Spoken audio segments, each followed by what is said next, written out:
Ligne droite. Je suis pour, je suis contre. La table ronde. Et oui, le monde d'après Covid-19 devait être meilleur et verdoyant, mais pas sûr que ce soit pour demain. Le GIEC a tiré la sonnette d'alarme déjà en août dernier. Le réchauffement climatique aura des conséquences irréversibles pour des siècles et des millénaires, je le cite, et c'est la responsabilité non équivoque de l'homme. Alors, mea culpa, mea maxima culpa, mais avant de recommencer l'exercice de contrition collective que nous avons l'habitude de faire, les grands de ce monde jouent en ce moment les super-héros à Glasgow, arrivés avec leur super jet privé venu de si loin pour cette assemblée plénière sur fond d'écran géant, vidéo géant, de projecteurs de lumière verte, je ne sais pas si vous avez suivi ça, tamisé, et de haut-parleurs diffusant des chants d'oiseaux, voilà comme c'est bucolique. Ils reviendront sûrement les mains pleines de promesses. La première et la fondamentale d'ailleurs a été annoncée il y a 2 jours. 110 pays représentant 85% des forêts de la planète se sont engagés à stopper et à inverser la déforestation d'ici 2030.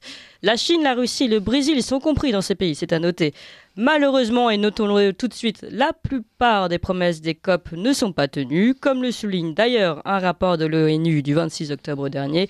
Alors que faut-il attendre de cette COP 26 ? Et faut-il en attendre quelque chose ? Et surtout, que faut-il faire ou ne pas faire pour respecter notre belle planète Terre qu'on aime tant? Eh bien, c'est le sujet de ce jour de notre table ronde avec mes 2 invités. Je suis avec Philippe Charlès, bonjour. Bonjour. Alors, vous êtes expert en questions énergétiques à l'Institut Sapiens et auteur de ce livre « L'utopie de la croissance verte » aux éditions Jacques-Marie Lafon. Et puis, nous sommes aussi avec Rémi Prudhomme. Bonjour. Bonjour. Vous êtes professeur émérite d'économie à l'Université de Paris 12, auteur de L'idéologie du réchauffement aux éditions L'Artilleur, et puis vous présentez un nouveau livre, Le mythe des énergies renouvelables, aussi chez L'Artilleur. Non, pardon, c'est L'idéologie, le dernier livre d'ailleurs qui vient de sortir. Alors, pour commencer, peut-être avec chacun de vous, faire un point sur ce que l'on attend de cette COP 26 et si vous attendez quelque chose de cette COP 26, Philippe Charlès. Alors, je dirais qu'on peut pratiquement rien attendre de cette COP pour 2 raisons.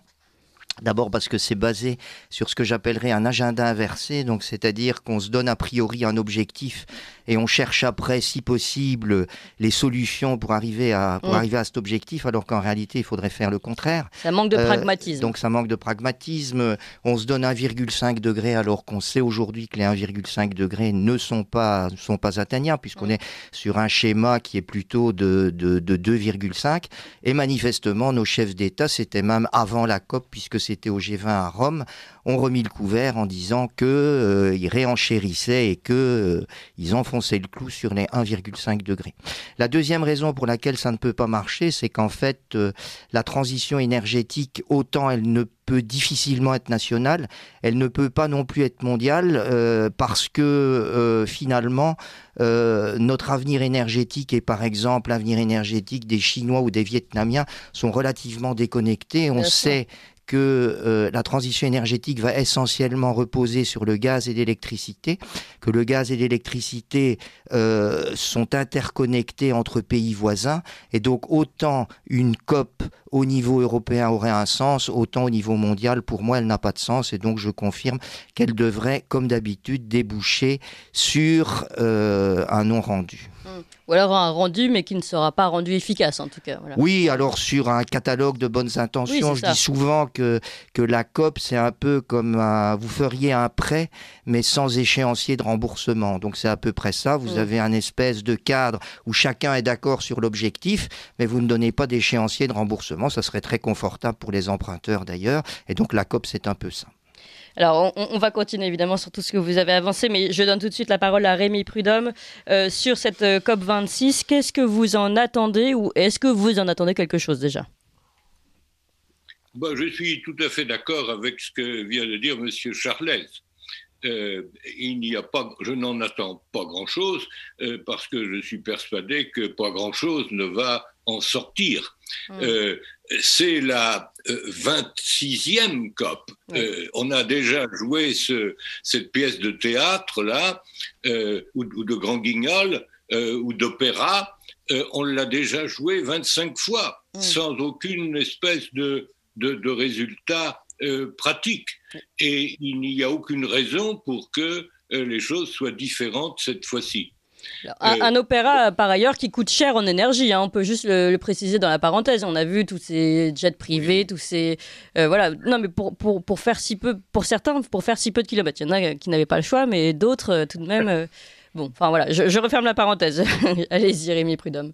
Bien sûr, à un moment où l'Europe en général et la Grande-Bretagne en particulier connaissent une très très grave crise énergétique. Ils n'ont plus d'électricité, ils n'ont plus de quoi se chauffer. Et la COP de Glasgow fonctionne au charbon. On a été obligé la semaine dernière, là où cette semaine, en Grande-Bretagne et en Écosse, de rouvrir des centrales à charbon qui étaient fermées. C'est assez paradoxal, en effet. Le mot d'opéra n'est pas très gentil pour l'opéra et les amateurs d'opéra, parce que c'est le mot une opérette. Grand guignol, oui. Davantage refléter la réalité. Alors, il y a évidemment beaucoup de choses. Alors, vous me dites que il n'y aura rien. Si, il y aura un peu de gains politiques pour les gens qui, pour les hommes politiques qui vont faire des discours qui vont plaire à un certain nombre d'électeurs. Donc, il y aura un gain politique. C'est la raison pour laquelle ils se déplacent et pour laquelle ils vont faire des discours que personne n'écoute, parce qu'il n'y a pas grand-chose à en retirer.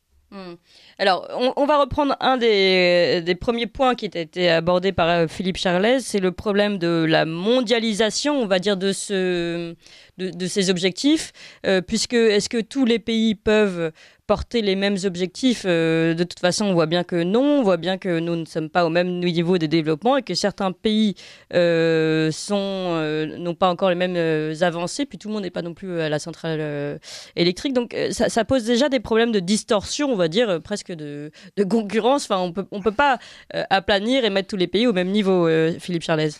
Alors, je pense qu'il y a un secret à la compréhension de la transition énergétique et du problème climatique aujourd'hui qui est souvent occulté, je vais dire, avec un grand H, c'est l'histoire. Donc, c'est-à-dire qu'on ne peut pas comprendre la transition énergétique et pourquoi on est arrivé là sans faire d'histoire. Et les histoires étant extrêmement différentes d'un pays à l'autre, au même titre que la géographie, que l'histoire politique, que la topographie, il est évident qu'une transition énergétique complètement mondiale et uniformisée est complètement illusoire.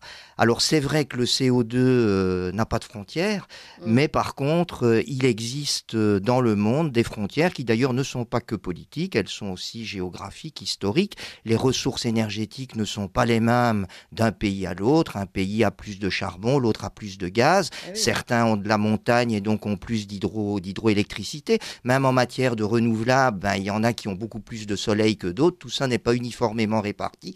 Et donc rêver d'une transition énergétique complètement uniforme dans le monde est une illusion. Au même titre que vouloir faire une somme de transition énergétique nationale peut être aussi relativement inefficace, puisque, comme je l'ai indiqué, entre pays voisins, il y a des synergies qui sont possibles.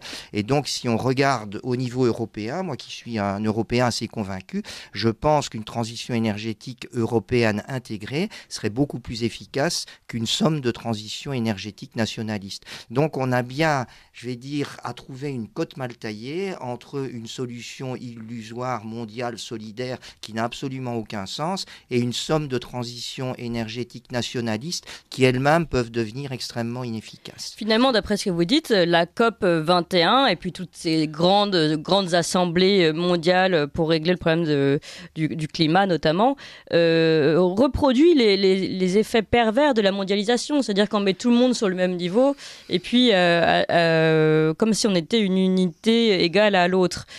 Tandis qu'en fait, comme vous le dites, il y a des pays qui ont plus de ressources énergétiques en gaz et d'autres, voilà, chacun sa richesse et chacun se dépatouille aussi avec son histoire.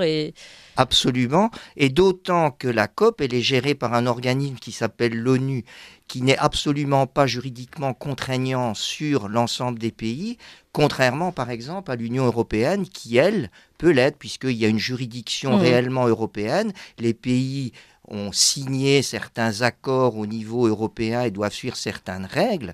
Donc là, c'est quand même juridiquement contraignant, alors qu'on sait qu'au niveau de la COP, rien n'est juridiquement contraignant. Donc, c'est-à-dire, finalement, vous signez pratiquement un chèque en blanc et, comme je l'ai dit, chacun retourne chez lui et puis reprend ses habitudes comme bon lui semble, et notamment suivant ses agendas politiques.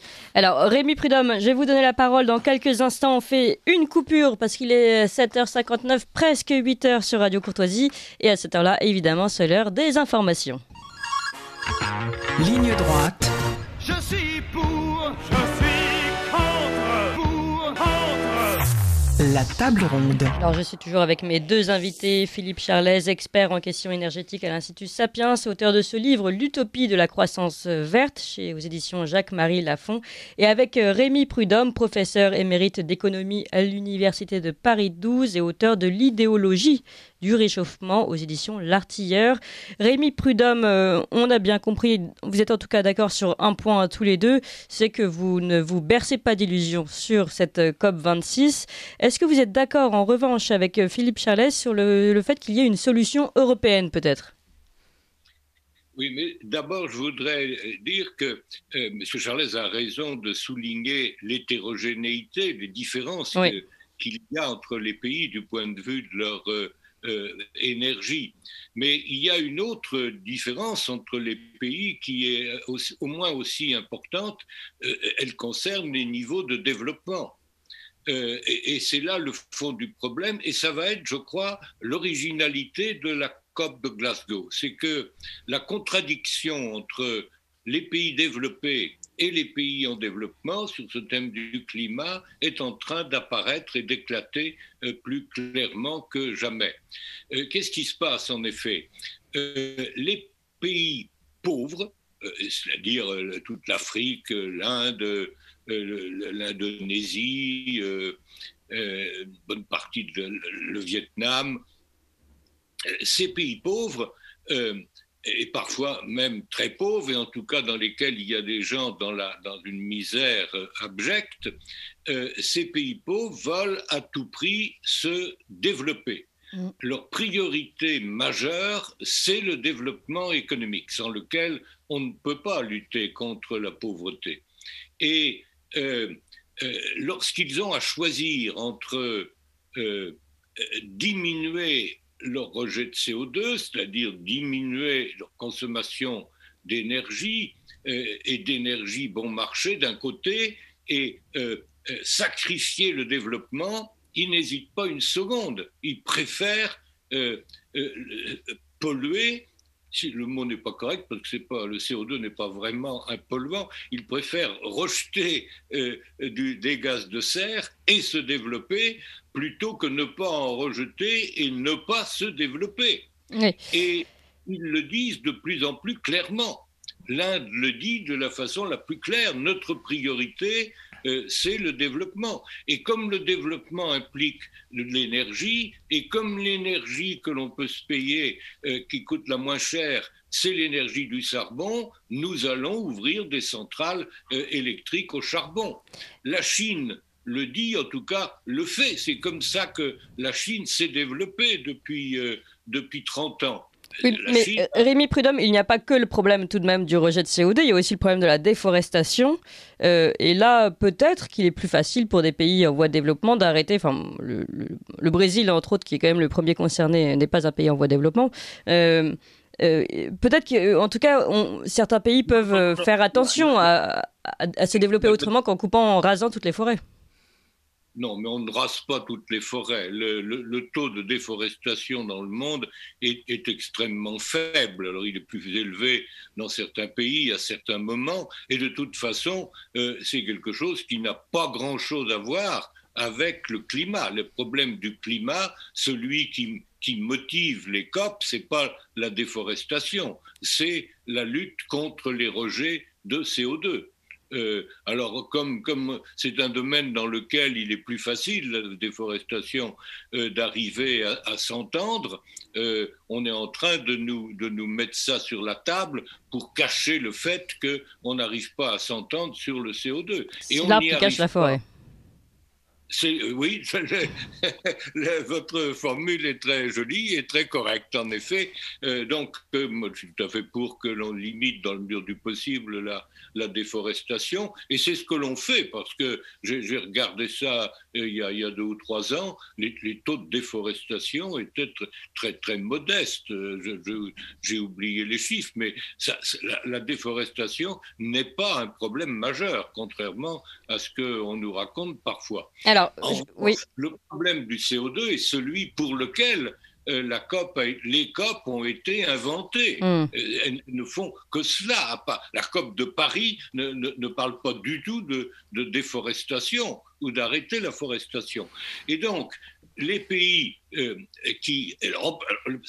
qui rend le problème inextricable, c'est que à l'heure actuelle, les rejets de CO2 sont très largement le fait des pays pauvres. La Chine, à elle, toute seule, rejette quelque chose comme 30 ou un gros tiers de tout le CO2 rejeté par le globe. On a bien compris, Rémi Prudhomme. Je vais donner la parole un peu à Philippe Charlès pour qu'il puisse interagir avec vous sur ce sujet donc du CO2, donc qui est quand même l'objectif des COP et qui est surtout le fait, on l'a vu, les émanations de CO2 principales viennent des pays non développés, pauvres, qui souhaitent se développer. Philippe Charlès. Oui, d'ailleurs, c'est pour rectifier le chiffre. Donc, en fait, les émissions des pays non OCDE représentent à peu près 70% des émissions et c'est 30% pour les pays OCDE, sachant que l'Europe représente à peu près de l'ordre de 10% des émissions et les États-Unis 15%, ce qui fait 25%, et le reste des pays OCDE, c'est à peu près 5%.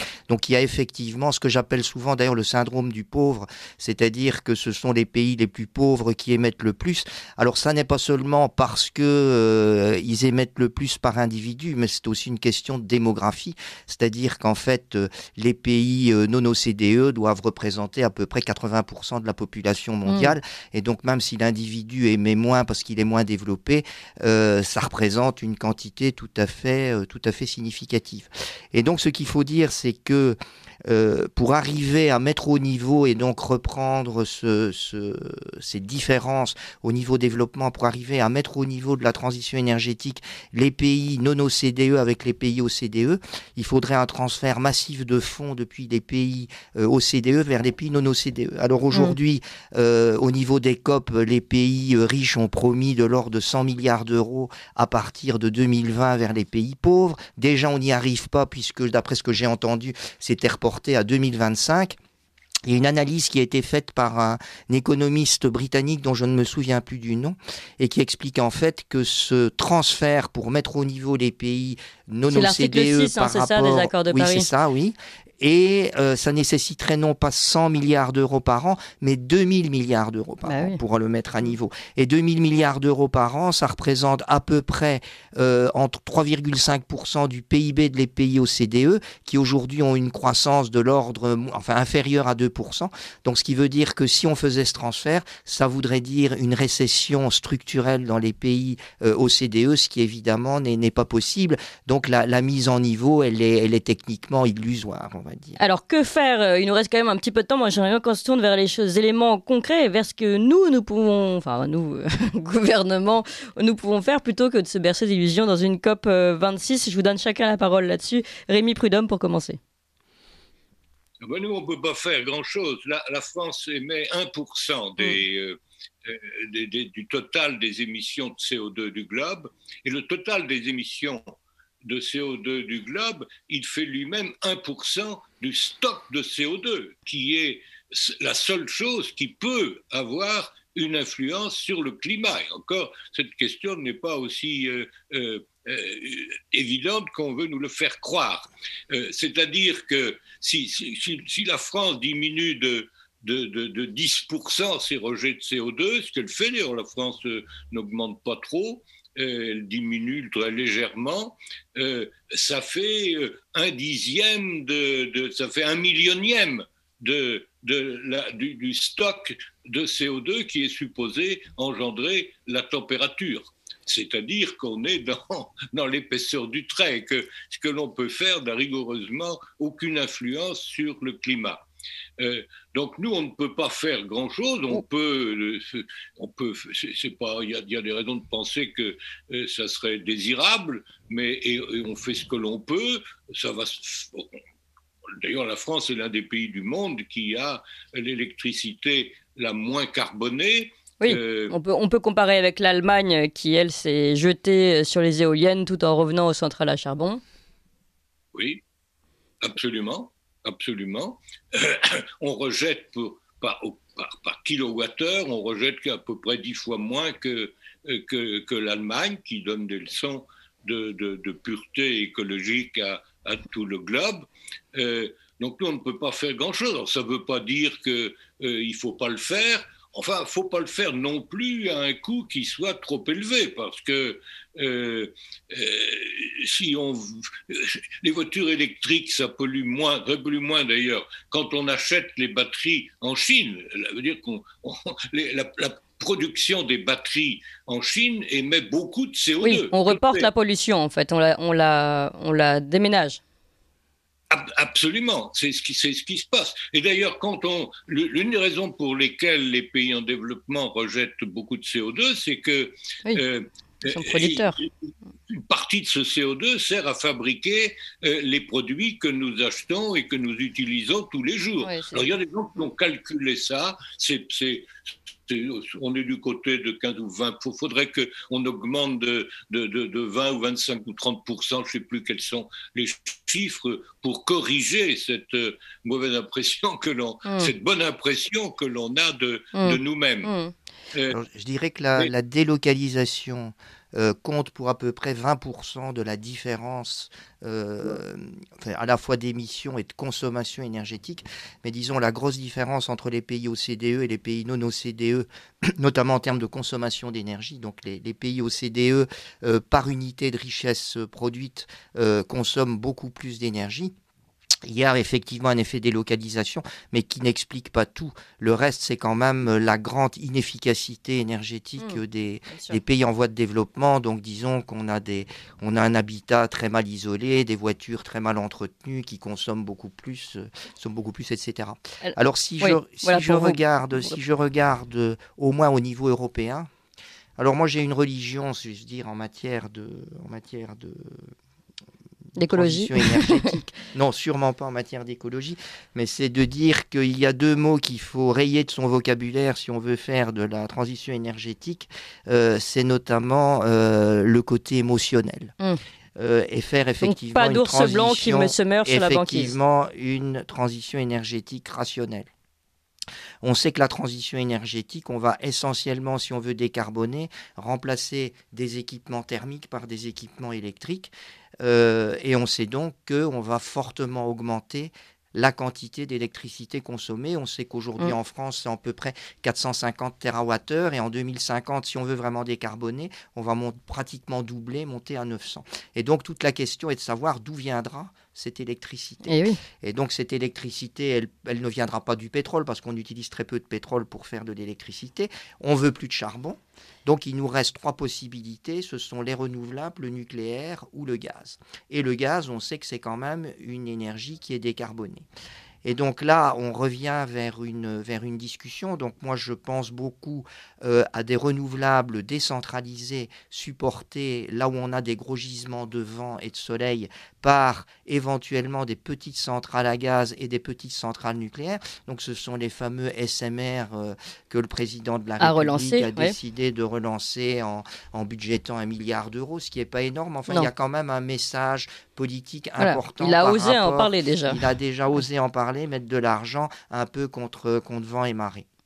Et puis, là où il n'y a ni vent ni soleil, à ce moment-là, la solution reste effectivement des grosses centrales nucléaires. Il faut quand même savoir que le nucléaire est celui qui émet le moins de CO2, seulement 10 grammes par mégawattheure produit.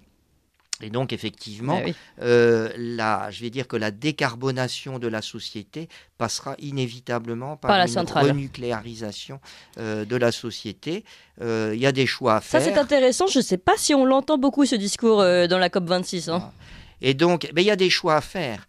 Parce que les écolos veulent pas faire de choix, en fait. Ah oui. Et parfois, on peut se demander si leur priorité est vraiment le réchauffement climatique. C'est pour ça que, parallèlement à l'islamo-gauchisme, j'ai sorti un terme que j'appelle le climato-gauchisme, où je trouve que les écolos ont une forte tendance à instrumentaliser le climat pour faire passer des agendas qui, finalement, ne sont pas du tout relatifs au climat et qui tiennent plus dans un mot qui s'appelle pour moi l'égalitarisme. L'égalitarisme, donc par rapport à tous les autres donc pays. C'est-à-dire que disons que l'objectif politique de beaucoup d'écolos, et notamment par leur fibre, je vais dire, marxiste de départ, c'est effectivement d'essayer d'imposer un agenda politique égalitaire, pas seulement en matière de climat, en matière sociale, en matière de genre, etc. Et ils instrumentalisent pas mal le climat pour arriver à résoudre et à imposer leur agenda. D'où leur manque total de pragmatisme. C'est Brice Lalonde qui disait que pour un écolo, accepter le nucléaire, c'est un peu comme pour un chrétien renoncer à la Bible. Bien, merci pour ce mot. Un dernier mot justement à Rémi Prudhomme concernant la voie, la porte de sortie. Alors si ce n'est pas pour la France, mais pour les autres pays, je trouve que c'est quand même très intéressant ce qu'a relevé aussi Philippe Charlès sur le fait que si on voulait décarboner, on devrait avoir plus d'électricité. N'oublions pas ce paradoxe. Et donc plus d'électricité dit souvent plus de centrales. Que répondez-vous à cela, Rémi Prudhomme ? Sur ce point, je suis totalement d'accord. Je suis même encore plus nucléaire que M. Fermier.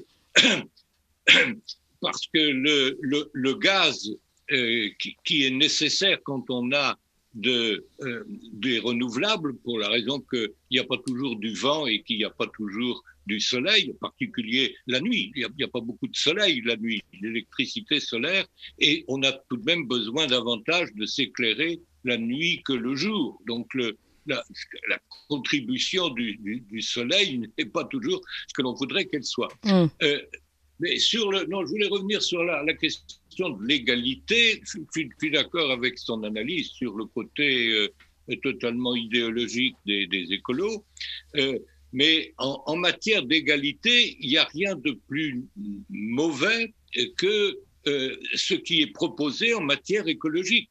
Pourquoi ? Parce que ça tend à augmenter le prix de biens qui sont des biens largement consommés par les personnes et les pays les plus pauvres, à savoir de l'électricité, à savoir du déplacement en voiture, en sorte que toutes les mesures qui sont prises et qui tendent à augmenter le prix des voitures et de l'utilisation des voitures, ou le prix de l'électricité, ou en matière agricole, le bio, toutes ces mesures-là pèsent beaucoup plus lourdement sur les pauvres que sur les riches. Ce sont donc des mesures régressives, par nature. Et donc non égalitaristes, comme l'évoquait tout à l'heure Philippe Charlès.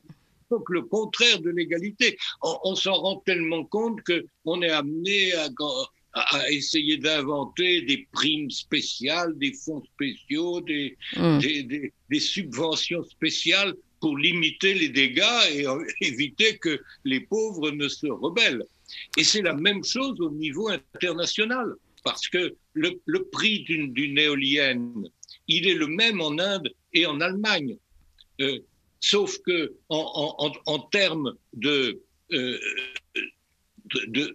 ce que ça enlève à la consommation en Allemagne et en Inde, en pourcentage, c'est totalement différent. Donc, une éolienne coûte 20 fois plus cher en Inde qu'en Allemagne.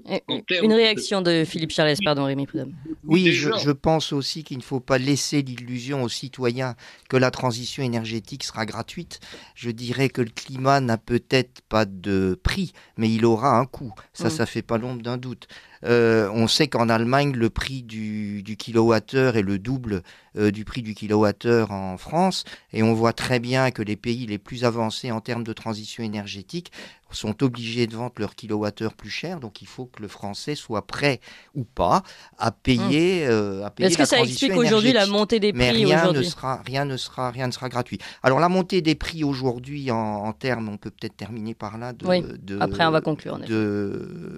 Comment dirais-je, des hydrocarbures aujourd'hui, c'est un peu chronique d'une mort annoncée. Moi je l'avais écrit, si je me souviens bien, c'est dans Contrepoint il y a 1 an et demi.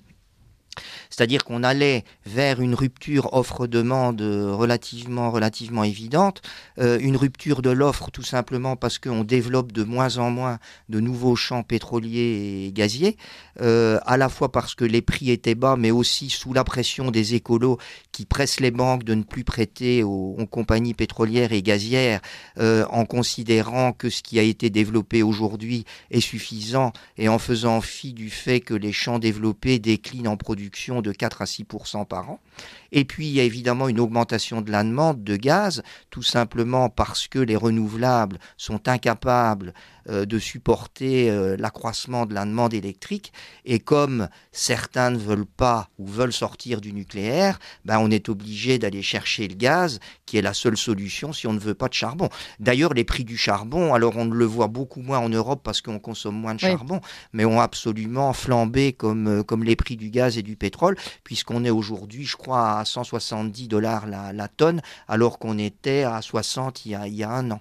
Donc ce qui veut dire qu'effectivement, je crois que l'augmentation des prix de l'énergie, malheureusement, je ne veux pas être défaitiste, mais je pense que c'est structurel et qu'on ne va pas assister à court terme à une baisse des prix de l'énergie. Eh bien, merci pour ces bonnes nouvelles à vous deux. Et puis, moi, je vous propose qu'on se retrouve pour une deuxième table ronde parce que j'aimerais bien qu'on aille un peu plus loin sur comment développer ces énergies renouvelables ou pas, ou vers quoi doit-on se diriger. Je sais que vous n'êtes pas tout à fait d'accord, mais c'est ça aussi qui est intéressant. Merci en tout cas à vous deux.